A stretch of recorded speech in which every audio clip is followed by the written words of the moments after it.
রাশিয়ার সঙ্গে টানা ৩ বছরেরও বেশি সময় ধরে চলা যুদ্ধ অবসানে শান্তি চুক্তির প্রস্তাবে অবশেষে সম্মতি জানিয়েছে ইউক্রেন।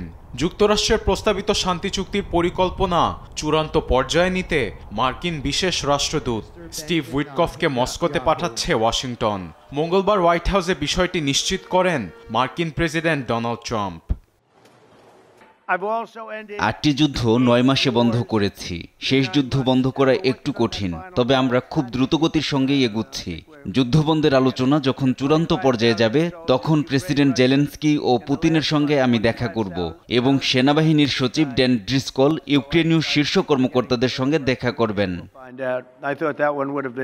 এদিকে মঙ্গলবার coalition of the willing video কনফারেন্সের বৈঠকে রুশ ইউক্রেন যুদ্ধবন্ধের প্রসঙ্গে আলোচনায় বসেন প্রেসিডেন্ট জেলেনস্কি ও ইউরোপীয় মিত্ররা।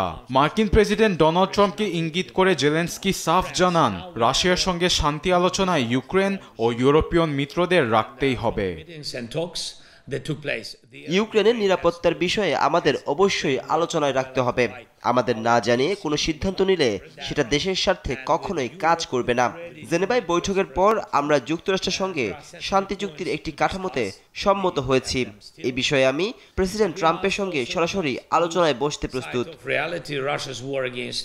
যুক্তরাজ্যের প্রধানমন্ত্রী কিয়ার স্টারমার ও ফরাসি প্রেসিডেন্ট এমানুয়েল ম্যাক্রো জানান, ভয়াবহ যুদ্ধের মাঝে ইউক্রেনকে সব ধরনের আর্থিক সহায়তা দেয়া হবে।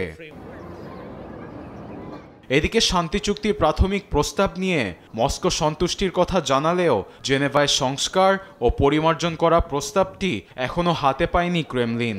এক্ষেত্রে রুশ পররাষ্ট্রমন্ত্রী সের্গেই ল্যাভরভ জানান, চুক্তিতে বেশি পরিবর্তন হলে তা মস্কোর কাছে অগ্রহণযোগ্য হবে।